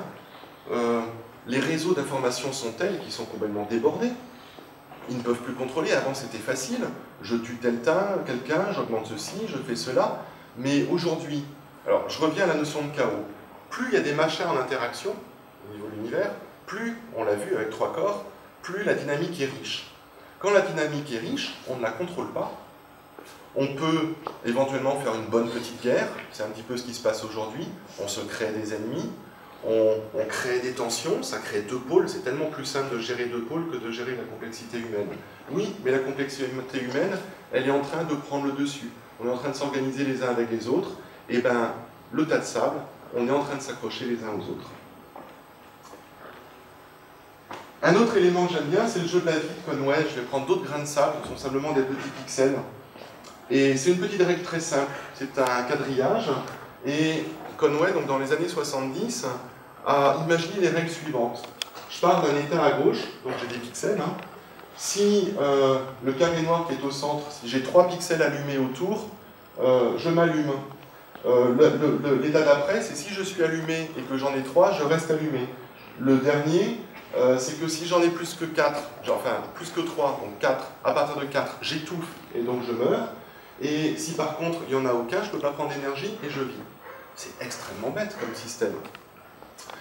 Et bien, ça s'appelle vraiment le jeu de la vie parce que sur des règles aussi simples que celles-là, apparaissent des formes. J'ai celui-là, par exemple, et donc c'est assez étudié, qui est un générateur de flyers, donc ces petits objets qui parlent. Donc c'est un, voilà, il y a une dynamique. Nous, on commence à y donner du sens. Ce ne sont que des petites règles locales, et pourtant, on y donne du sens. Il y a émergence d'une structure à partir de ces petites règles-là. Et puis je vous présente, dites-lui bonjour, le remplisseur de plans, qui est un autre organisme, et les gens partent à la recherche de ces systèmes-là, dans cet univers extrêmement simple et simulé. Lui, c'est un organisme qui croît de façon infinie. Après, on arrive à faire, même si on a des règles qui sont figées, on arrive à faire des systèmes qui sont non cycliques dans le jeu de la vie. La complexité apparaît partout, même dans une petite matrice de pixels. Voilà, mais on devrait pouvoir cadrer tout ça. Là, je vous ai bien fait peur, c'est-à-dire qu'on est quand même assis sur une bombe, quoi. C'est sensible en permanence aux conditions initiales. Et le fait, c'est ce qu'on appelle la théorie du papillon, etc., que je sois ici, et là j'ai un vrai plaisir, c'est de changer vos vies à tout jamais, c'est que je vais me mettre là. J'ai changé les conditions initiales. Vous allez peut-être y repenser demain en vous disant, tiens, pourquoi il a changé de place? Juste au moment où le feu passait au rouge, ce qui fait que vous êtes arrêté au lieu de passer. Mais ça fait que, et ainsi de suite. Donc, désolé, excusez-moi, c'était pas prévu, mais on est quand même assis sur une bombe, quoi. Il suffit de modifier quelque chose, mais en même temps, est-ce que c'est pas là que la magie opère, justement? Est-ce que c'est pas là que la notion de libre arbitre apparaît? C'est-à-dire que chacune de mes micro-modifications individuelles, chacune de mes choix individuels peut réorienter l'évolution du système global. En étant grain de sable. Grain de sable, on ne sait pas lequel, on ne sait pas où, on ne sait pas comment. Donc voilà, bon, on va cadrer tout ça. Hein. On est quand même dans une société, on a quand même mis des règles, on se rend compte que c'est un peu complexe, on devrait y arriver à cadrer tout ça. Ah oui, mais comment est-ce qu'on fait pour cadrer? On va poser des lois, poser des règles, se dire que... Et la société a bien fonctionné comme ça, tellement elle était cadrée. On est soit curé, soit chevalier, soit machin, on se marie à tel âge, et on reste fidèle, et on a un tel enfant, et on transmet, et on a le patrimoine, et on est dans un mécanisme de reconnaissance sociale, et on ne doit pas sortir du cadre, et comme ça, on a bien bridé l'univers. On n'est pas face à cette zone d'anxiété, où on se dit, c'est génial, je suis libre, et là on entend libre, libre, libre, autour de soi, dans une sorte d'éco vide, où on a perdu le sens. On est là c'est extrêmement anxiogène, alors que si l'homme collectivement se fabrique des règles, des normes et des systèmes qui leur permettent de dire attention, il y a un Dieu, attention, il y a une logique, attention, il y a une loi, attention, il y a une table, attention, il y a une morale, on va se rassurer collectivement en enlevant cette angoisse existentielle du sens même de notre existence. Donc posons des lois. Ben là j'ai Gödel, je l'aime bien Gödel, c'est un mathématicien, parce qu'on s'est dit, est-ce qu'on peut tout savoir avec des lois? Ben, l'archétype de la loi, c'est, j'ai envie de dire, de la loi logique en tout cas, c'est les systèmes formels, c'est les mathématiques, puisque la loi, enfin les mathématiques, arrivent à générer des vérités. C'est quand même extraordinaire comme science. C'est un domaine dans lequel on a des connaissances, et puis par un peu de logique, on en dérive d'autres, et on en connaît d'autres, et ainsi de suite. Et donc dans cette époque industrielle du XXe siècle, on se disait, en plus on a un langage mathématique, on a des formules, comme vous voyez à gauche, et ben, il suffit de faire une machine qui va prendre les formules, qui va les triturer selon des règles logiques, commence à avoir l'idée de l'ordinateur, pas au niveau physique, mais au niveau théorique. Génial, on va mettre ça dans un ordi, et puis on va avoir cet ordinateur qui va nous cracher des vérités universelles sur notre univers, et on va pouvoir cadrer l'univers. Et à gauche, vous avez un bouquin que j'aime beaucoup, qui s'appelle le Principia Mathematica, qui a été écrit en 1906 par Russell et Whitehead, et qui sont allés jusqu'au bout de cette logique. Ils se sont dit, c'est bien de dériver de la connaissance comme ça à l'infini par des règles. Si je me trompe sur une brique de base, si j'ai mal posé mes fondements, je risque d'en déduire n'importe quoi. Donc, commençons par la base. Et dans un bouquin qui fait, je crois, à peu près 542 pages, là, on a le théorème 54 qui est le plus connu. Je ne sais pas si vous lisez la dernière phrase. C'est « Et de cette proposition, il va suivre, lorsque l'addition arithmétique sera définie, que 1 plus 1 égale 2. » Ce livre fait 500 pages. C'est une bombe intellectuelle. C'est-à-dire qu'ils ont essayé de se dire, est-ce que l'on peut générer de la connaissance sans aucun prérequis? Est-ce qu'il y a une logique dans cette connaissance qui nous permettrait d'avancer de façon infinie sans qu'on y ait mis la moindre intuition, en ayant éliminé totalement l'humain de la connaissance et en industrialisant, je recommence, enfin vous avez compris. 1906, 1931, Gödel apparaît, il a 26 ans, et il s'est dit, très bien, vous manipulez du langage, vous manipulez des choses formelles, vous manipulez de la connaissance. Moi, je vais faire des mathématiques sur la manipulation de cette connaissance. Je vais faire des maths dessus, je vais mettre des numéros. Vous voulez accéder à la connaissance ultime? Très bien, vous pouvez les numéroter, donc vos théorèmes. Numéro 1, numéro 2, numéro 3, numéro 4, numéro 5, et ainsi de suite. Et puis comme il avait des numéros pour chaque théorème, il a pu faire des mathématiques dessus. Et il a donc pu dériver des lois sur la génération même des théorèmes. Il a fait ce qu'on appelle des métamathématiques. Il a fait des mathématiques qui résonnent sur les mathématiques. Et ce qu'il a montré, je ne vous ferai pas la démonstration, mais vous pouvez vous y intéresser, c'est assez intéressant, c'est que je pars de mes connaissances de base, et puis j'en dérive 2, puis 4, puis etc. Et je vais paver comme ça l'espace de connaissances. Je vais avoir des branches. Et ce qu'il a montré, c'est que quelles que soient les branches que je peux prendre au départ, je passe toujours à côté d'un objet qui est vrai et qui ne sera pas atteint par les branches que j'explore. C'est ce qu'on appelle le théorème d'incomplétude. Ce ne sera jamais complet. Je peux prendre tout ce que je veux ratisser, on retrouve un petit peu cette notion de fractal, c'est-à-dire que ce sont des fibres qui passent, je peux y aller autant que je veux, je peux en mettre des milliards, je vous ai construit un objet qui est toujours à côté de l'espace que vous allez analyser. C'est quand même une bombe. Donc les détracteurs des mathématiques auront dit « vous voyez, vous ne pouvez pas tout savoir avec votre théorie, si vous passerez à côté de trucs. » Et puis ça met en relief, alors oui, on ne pourra pas tout savoir, mais la différence, ce qu'a dit Gödel, c'est pas qu'on ne peut pas tout savoir, c'est qu'on ne peut pas tout formaliser. On ne peut pas tout formaliser de façon logique. Allons jusqu'à la justice, il y a toujours une jurisprudence. La loi ne couvrira jamais l'ensemble des états possibles de l'être humain pour pouvoir faire une loi qui serait complètement orwellienne et qui nous dit « c'est comme ça ».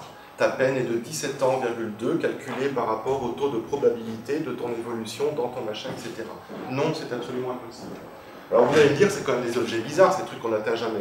Je vais vous en parler d'un, c'est par 2 points passe une droite. on le sait ça, par 2 points passe une droite. Franchement, j'ai 2 points, je prends ma règle, j'ai une droite qui passe. Ah ouais, mais on n'arrive pas à le prouver. Ça faisait partie des axiomes de la géométrie. Ouais, c'est génial un axiome. Mais pourquoi est-ce qu'on ne peut pas prouver ce truc-là? Pourquoi je peux prouver tout le reste, même des trucs aussi compliqués que ça, mais je ne peux pas prouver que de par 2 points passe une droite? C'est que il fallait revenir à une branche d'avant. Il fallait admettre que par exemple, il n'y a qu'une seule parallèle à une droite passant par un point. Donc j'ai prouvé que par un machin, mais j'en ai admis un autre. Et il y a une sorte de cet objet fuyant là, que j'essaie de rattraper par la connaissance en permanence, et je peux tout le temps remonter à un machin initial. Et pourquoi on n'arrive pas à le prouver? On le sait, c'est que c'est un peu un indécidable. Si je vous dis par exemple, dessinez-moi un triangle à 3 angles droits. Non? Sur une boule. Pardon? Faire. Oui, tout à fait, c'est exactement ça. Triangle à 3 angles droits, tel qu'on l'a fait, c'est pas possible. 2 points par une droite, etc. C'est que c'est un indécidable. Pourquoi? C'est parce que si je décide, en tant qu'humain, que par 2 points passe une droite, je suis en effet sur un plan. Et à cette même époque donc, que Principia Mathematica, il y a ce qu'on a appelé les géométries non-riemanniennes, où ils se sont dit, et qu'est-ce qui se passe si on prend un truc débile au départ? Par 2 points passe une infinité de droites. Ben, ça marche, on peut encore dériver des fibres et des machins. Sauf qu'on n'est plus sur un plan, on est sur une sphère. Vous prenez 2 points sur une sphère, il y a une infinité de disques, de cercles, qui vont passer par ces 2 points.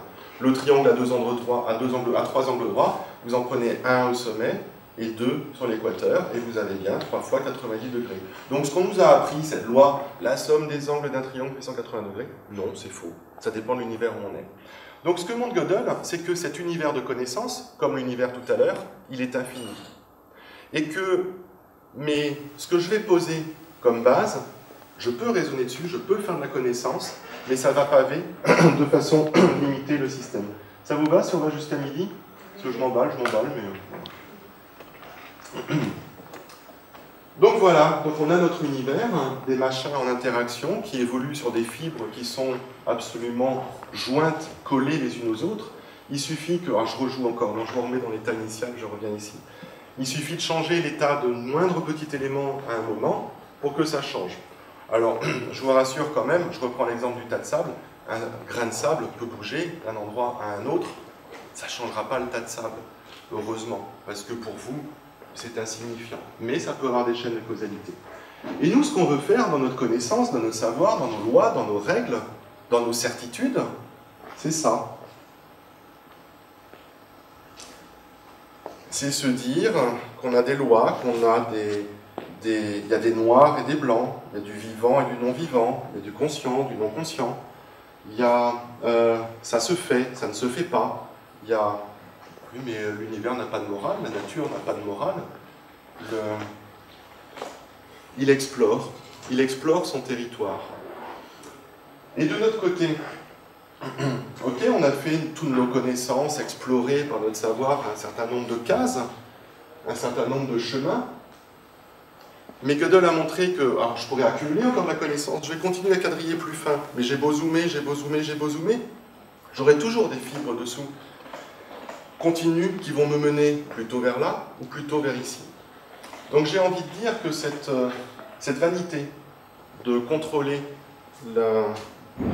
toutes les dynamiques possibles sont complètement vaines et sont simplement liées à notre position d'humain. Auto-centré. Pourvu que demain soit comme c'était hier, pourvu que j'existe, pourvu que ce en quoi j'ai cru continue à avoir du sens. Je pense que c'est très ancré au niveau cérébral. J'ai envie qu'on imagine cet homo sapiens là dans la grotte, il pleut dehors, il revient de la chasse, il a une énorme taillade sur la cuisse, il ne sait même pas si ça va cicatriser, de toute façon il s'en fout, il est vieux, il a 25 ans. Il y a 2-3 marmots, il ne sait pas s'il est le père à côté, machin, qui ne sait pas si c'est le père, s'ils vont survivre, de toute façon il y en a déjà 18 qui ont crevé. Il y a des éclairs au fond, il y a des bruits qu'il ne comprend pas, il y a des feuilles qui bruissent, il est dans la peur, dans une peur primale, dans une peur viscérale. Et tout ce qui se dit, c'est pourvu que demain soit comme aujourd'hui. Le lendemain, c'est le moment où il peut mourir. Le lendemain, c'est le moment où il n'a plus de certitude. Le lendemain, c'est le moment où il ne sait pas ce qui va se passer. Donc qu'est-ce qu'il va faire? Il va développer une spiritualité qui va mettre une finalité aux choses, qui va lui permettre de dire « Non mais rassure-toi, Il y a une loi derrière tout ça, il y a une logique. Et avec cette logique, tu peux être assuré pour demain. Si tu développes une bonne pensée magique qui te permet de te dire « fais ci et fais ça » dans ta chaîne de causalité, tu verras que on est sur telle droite, on est sur telle horizontale. Sauf qu'il n'y a aucune logique à ça, et que l'homme a développé des horizontales et des verticales dans tous les sens, et qu'on se retrouve avec de multiples croyances, de multiples religions, et des croyances, quand je parle de croyances, ce n'est pas nécessairement religieux, ce sont nos propres croyances sur nous-mêmes, qu'il y a du vivant et du non-vivant, que l'argent a une valeur, que ma vie a un sens, qu'on se rassure avec ça. Mais par contre, c'est tellement anxiogène de se libérer de ces éléments-là, et qu'est-ce qu'on en fait? J'essaierai de présenter quelques solutions là. Oh putain, c'est intermédiaire en plus. Donc certains intermédiaires, ce qu'on a vu, c'est l'univers est dynamique, ce sont des choses en interaction. À partir de 3 machins, on est dans le chaos. On est sur des milliards de milliards de milliards de milliards de cellules, et encore, ce sont celles observées, il y a la matière noire, il y a l'énergie noire. Ok, c'est trop loin. En termes de complexité, c'est beaucoup trop loin. Ces éléments-là sont en interaction. Ça va vers une accélération. Pourquoi ça va vers une accélération? Parce qu'on est en phase de transition, évidemment. On est au bord de cette asymptote, soit la singularité mathématique, plus on s'approche, plus ça va accélérer, plus on se rapproche du trou noir, plus on est dans une convergence technologique. Et oui, on le constate aujourd'hui que ça accélère. On le voit, la vitesse de modification de nos sociétés. On perd le sens des choses. Évidemment, le chaos, j'essaye de rassurer un peu vis-à-vis de ça, un contrôle impossible. Il y a 2 façons de contrôler le chaos. Il y en a une, c'est en effet de le mettre dans des cases et de le brider. C'est-à-dire que mon système chaotique, je le prends toutes les minutes, je le ramène là. Je le prends, je le ramène là. Je vais dépenser une énergie infinie pour essayer de le contrôler. Après, il y a une autre méthode du chaos qui est le micro-contrôle.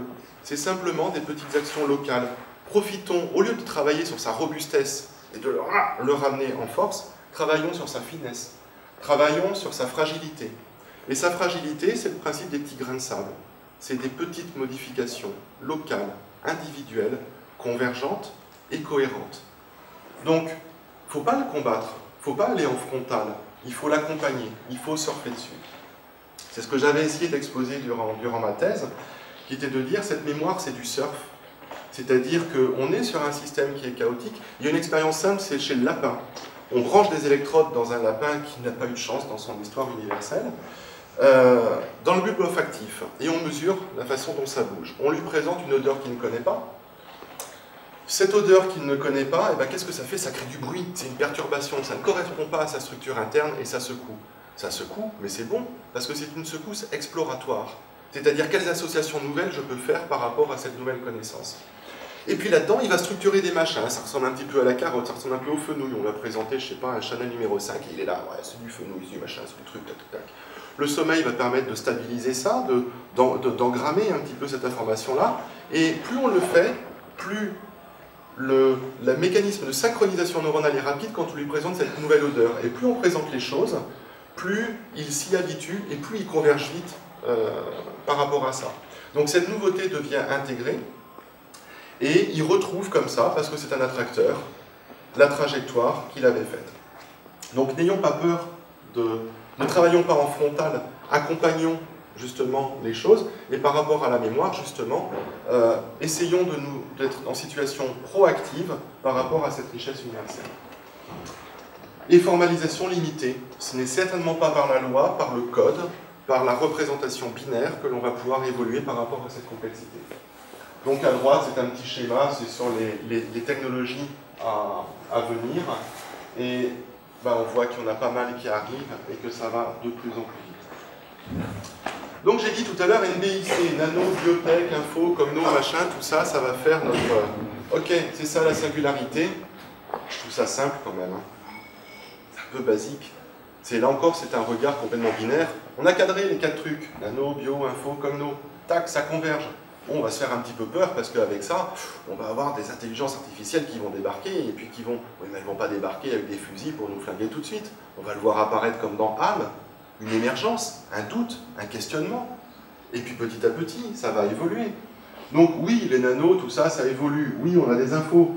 On sait que le coût du séquençage ADN est divisé par 1 million en 10 ans. Il y a une accélération quand même. Aujourd'hui, un séquençage ADN, ça tient dans une clé USB et on le fait pour quelques centaines d'euros. Sur les biotech, donc les nanotech sont déjà commercialisés. D-Wave, j'en parlais tout à l'heure, commercialise des ordinateurs quantiques à 512 qubits, ça vous dit peut-être rien. Ces ordinateurs quantiques travaillent justement au niveau, très bas niveau, au niveau physique, et travaillent sur des superpositions d'états. Et la théorie montre qu'à 300 qubits, on pourrait modéliser l'univers depuis le Big Bang.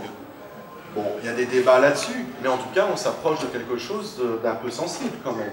Ça a des capacités de modélisation qui sont quand même assez extraordinaires. Et cognitif, on a les casques EEG qui sont grand public, je l'ai exposé tout à l'heure, on peut reconstruire l'imagerie mentale d'un individu, c'est une expérience simple, on lui propose plein de vidéos différentes, et puis on enregistre son activité cérébrale. Donc on a des liens entre vidéo et activité cérébrale. Et après on lui présente une vidéo qu'il ne connaît pas, et on fait la somme de ses activités cérébrales, et en même temps on fait la somme pondérée des vidéos qu'il a vues. Et bien avec ça, on arrive à reconstruire des images. C'est assez étonnant, vous pouvez chercher sur le web. On voit un petit film de l'imagerie mentale de quelqu'un, et c'est comme si on voyait un film basse résolution. Donc j'ai envie de dire, cette singularité, cette convergence NDIC, c'est déjà obsolète. On est en train de se raconter une histoire, là, de se dire, ok, va arriver un nouvel être artificiel qui va, machin, etc. Mais ce que ça va modifier, c'est peut-être bien au-delà. C'est au niveau philosophique, si on se retrouve par exemple dans la capacité d'intelligence collective, j'en parlerai un petit peu après, mais d'être face à un objet qui se répare. Ça commence à être fait, il y a des plastiques qui se réparent tout seuls maintenant. Il est où la différence entre naturel et artificiel? Et est-ce que vous pourriez le définir déjà aujourd'hui? Artificiel, c'est quoi? Qui a été fabriqué par l'homme?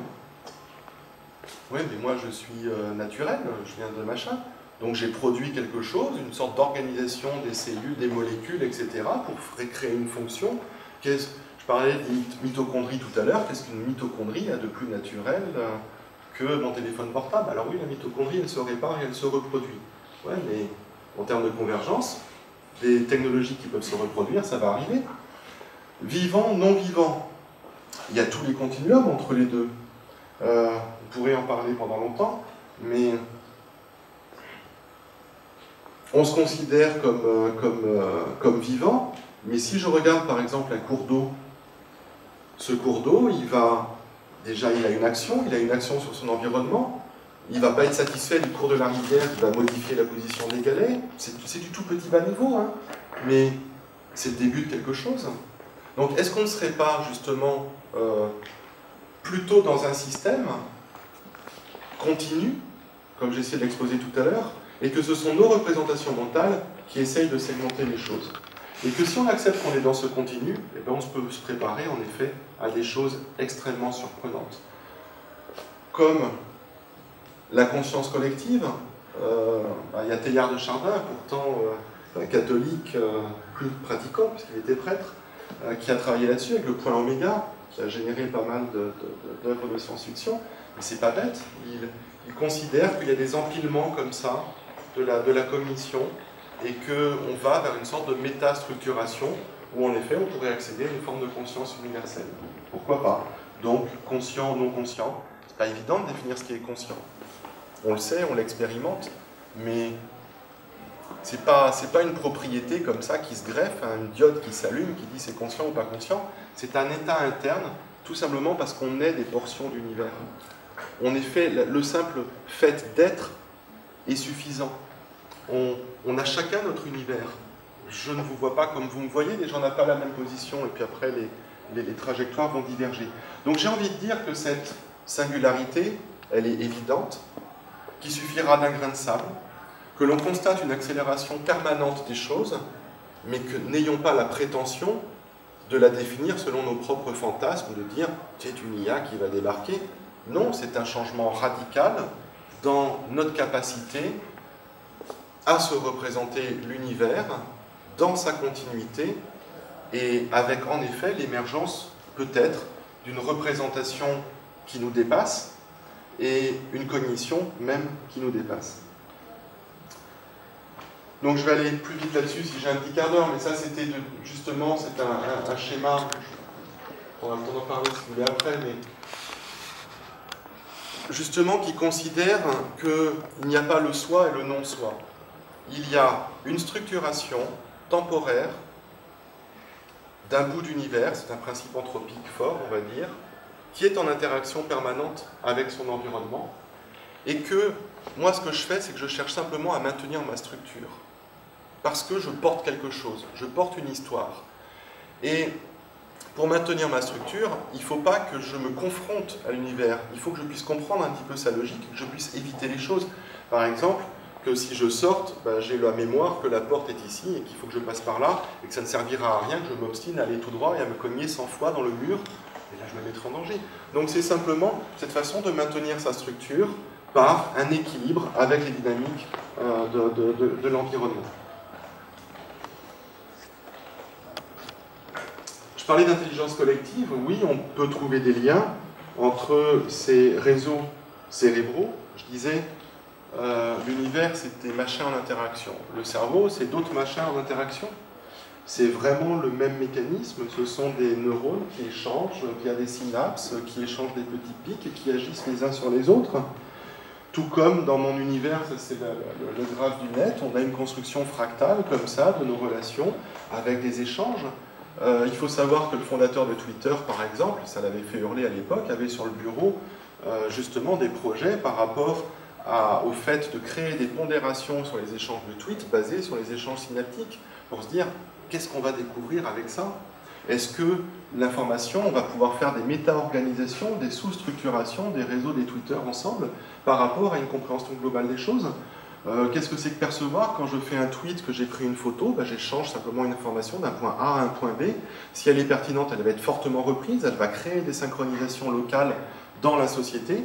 Et pourquoi pas, il y a le projet du Global Brain par Eilingen qui travaille là-dessus.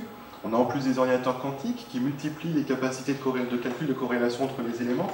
Ça va très très vite. Donc on a un petit peu les mêmes deux systèmes, et qu'au niveau du système interne, on est en phase de réflexion, c'est-à-dire, comme je la porte, cette structuration, comme c'est ma chair, je la vis. Et je la vis en sentant cet espace mental. Le neurone n'a pas conscience des idées qu'il produit. De la même façon, au niveau de l'intelligence collective, on n'a pas idée des informations et des informations qui sont traitées.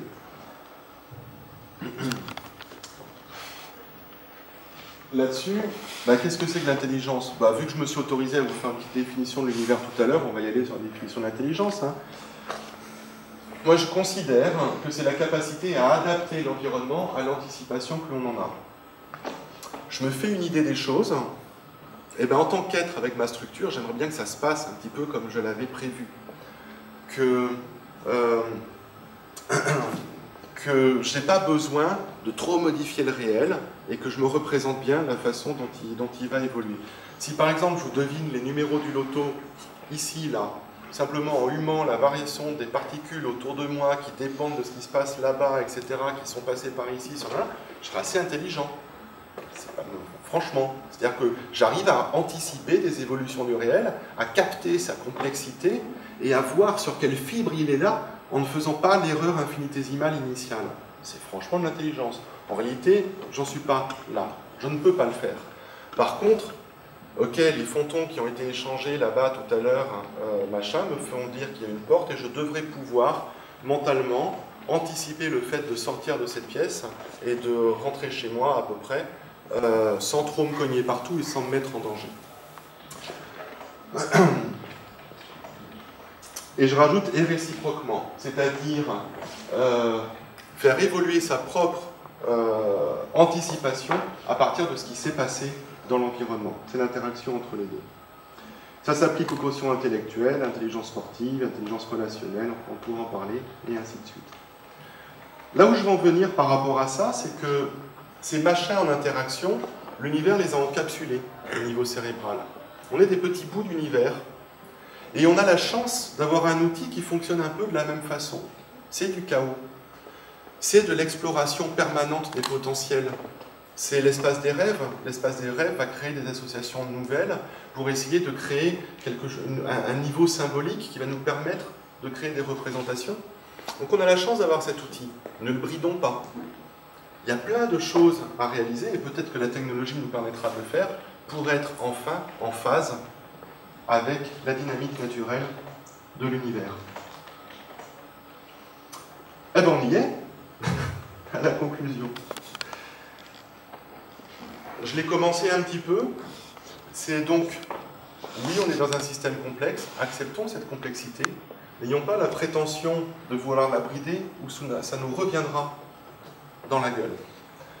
Si on la bride, la dynamique naturelle du système fait qu'il va forcer,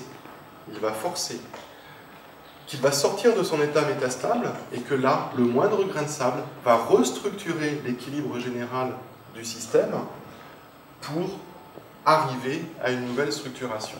J'ai le sentiment qu'on y est, qu'on s'en rapproche, ça ne me donne pas de date, je ne vais pas vous dire 2045, 2050, et je ne vais même pas vous dire ce qui va se passer. Mais il y a une accélération à tous les niveaux de la connaissance, il y a une perte actuelle dans notre société de nos valeurs communes, il y a des scléroses sociales qui se mettent en place. Oui, on est ces grains de sable sur la pente, accrochés les uns aux autres en essayant de trouver sa raison d'être, et il suffit de très peu de choses pour que ça bascule. Le potentiel de l'univers est absolument énorme, absolument gigantesque, et donc, qu'est-ce qui va se passer? Tout est potentiel, du vivant dans le non-vivant, de la conscience collective, de la capacité à échanger les uns avec les autres, et en tout cas, il faut dépasser, je pense, la place de l'humain. Comment est-ce qu'on se repère par rapport à tout ça? Je vous ai fait un schéma avec le plan. J'ai envie de considérer qu'aujourd'hui, vous l'avez peut-être déjà vu ce schéma, mais je l'aime bien quand même. Il est très simple. On est dans notre zone de confort, on est dans nos certitudes. Les banquiers sont des méchants, les gens du Moyen-Orient sont des terroristes. Si je paye des impôts, je suis un bon citoyen. Si je vote, c'est un droit qui vient de mon histoire. Je dois être fidèle, je dois machin, je dois, etc. Je suis dans ma zone de confort, il ne faut surtout pas en sortir. Le problème, c'est quand on est dans ces certitudes, je l'ai montré par rapport à la petite pyramide de sable, quand ça casse vraiment, c'est une avalanche. Et les personnes qui sont les plus rigides par rapport à la certitude font les pathologies mentales les plus sévères. Elles sont obligées de casser toutes les représentations, de rentrer vraiment dans des états psychotiques pour faire coller leur certitude à ce qui se passe dans la vraie vie qui est infiniment plus complexe. Et ce sont des états extrêmement dangereux. Ok, très bien, il faut sortir de notre zone de confort. Mais je l'ai évoqué tout à l'heure, c'est très bien, je suis libre, et je vais où là? Il faut aller là où la magie se produit. Le chemin, il est inconnu. L'espace entre... On ne connaît pas la direction. On ne connaît pas le sens. Tout ce qu'on peut faire, c'est explorer. Donc faire des petites actions. Être humble par rapport à ce que l'on développe. Ne pas développer des trop grandes choses. On essaye de prendre des grandes décisions. Je pense aux OGM. Oui ou non les OGM. Oui ou non les nanotech. Oui ou non les essais sur les cellules souches. Oui ou non. Et on va prendre des grandes décisions globales, machin. Qu'est-ce qu'on s'en fout? On interdit les cellules souches. Ça crée le marché de développement d'organes en sous-main qui vont être vendus très très cher. On sait qu'il y a un danger potentiel, donc avançons avec vigilance, faisons un petit pas, faisons-le de façon ouverte, en ayant justement une opinion collective, en ayant des choix individuels aussi par rapport à ça, mais expérimentons. Je crois que dans l'histoire humaine, il n'y a pas une morale qui est tenue par rapport au désir d'expérimentation de l'humain. Et je pense que c'est le fondamental humain. C'est cette capacité à la curiosité. J'avais dans la galerie une petite machine que j'aimais bien, qui était une machine à couper les doigts. Le principe était de poser sa main sur une plaque, il y avait un hachoir dessus avec un moteur, avec une pression de 1 tonne, et derrière il y avait une affiche qui précisait bien « Ne pose pas ta main trop longtemps sur la machine, tu vas te faire couper les doigts ». Comme le petit lapin dans le métro, ne mets pas ta main sur la porte, tu vas te faire pincer.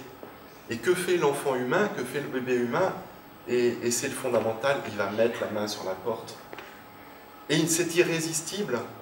Il y a un danger, il y a un espace de curiosité. Et ça, il ne faut pas le casser. Il ne faut pas que l'éducation brise ces éléments-là en tuant cet esprit de curiosité. Et c'est ce qu'on essaye de faire parce qu'on voudrait avancer en toute certitude. Mais la nature humaine, c'est vraiment une nature exploratoire et de curiosité. Et donc, face à cette machine, j'ai adoré voir la réaction. J'ai tout eu. J'ai eu la personne qui passe devant rapidement et qui me dit « Mais ça sert à rien une machine à couper les doigts ». Je l'ai regardé, je lui ai dit « Non, ça ne sert à rien une machine à couper les doigts ». Notre échange s'est arrêté là. Elle est sur sa fibre. C'est utile, non utile, pas intéressant. Ok. J'ai eu des personnes, c'est attiré irrésistiblement par cette machine, mais qui le faisaient, qui cherchaient dans leur intelligence une façon de dire « Ok, j'appuie juste sur le bouton avec le bout du doigt et je vois la lame qui passe derrière et je me dis que... » Ok, c'est intelligent, mais est-ce qu'ils ont vraiment fait l'expérience interne de ce que c'était? De donner un peu de soi pour comprendre? Non. Ils sont dans l'utilisation du système. Et j'ai vu des gens, quelques-uns, qui posent la main, qui ne regardent même pas et qui me disent « je veux savoir ». Eh bien, j'ai envie de dire, ce sont ces gens-là qui vont nous faire avancer, qui justement sont dans une relation humble par rapport à leur certitude et vont dire « il y a un champ de potentiel énorme, j'ai envie de comprendre, j'ai envie de savoir ». C'est cette personne qui, il y a un siècle, a sauté de la tour Eiffel avec un drap accroché par 3 bretelles pour voir si ça volait et qui s'est écrasé en bas. C'est le gars qui a tapé avec ses silex qui, plutôt que de se dire « je vais inventer une pensée magique qui fait que demain ce sera comme aujourd'hui, je vais taper sur des silex », eh bien il a eu raison. Et que ce sont ces expérimentations-là qui nous permettent d'avancer sur toutes ces fibres. Voilà.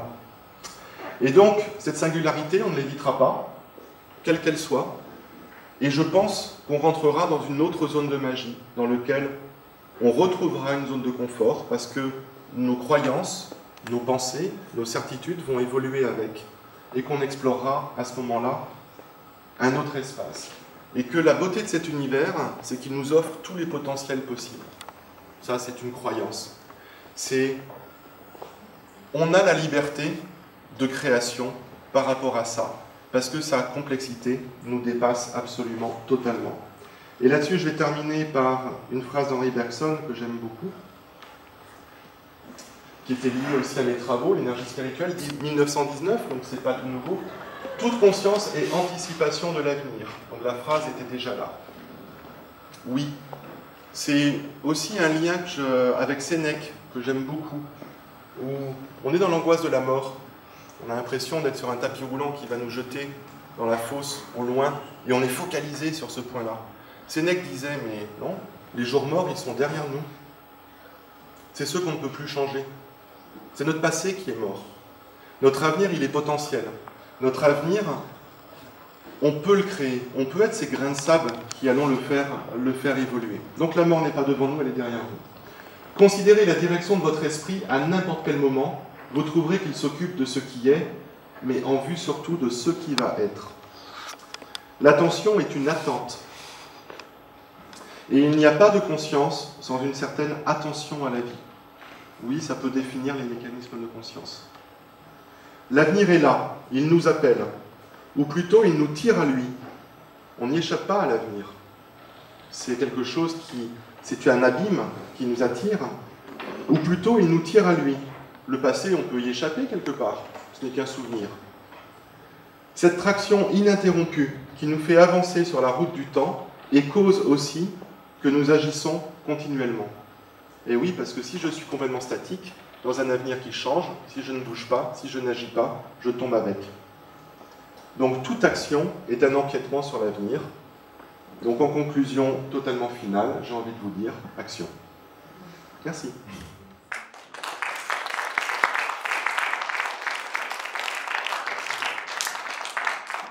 Désolé, j'ai franchement débordé, mais je suis content, j'ai fait moins de 6 heures. Si vous le souhaitez, posez-nous 2 questions, Olivier. On peut prendre 5 minutes, il n'y a pas de souci. J'ai le micro dans les mains, comme vous pouvez le voir. Donc il suffit de lever la main, je vous tends le micro.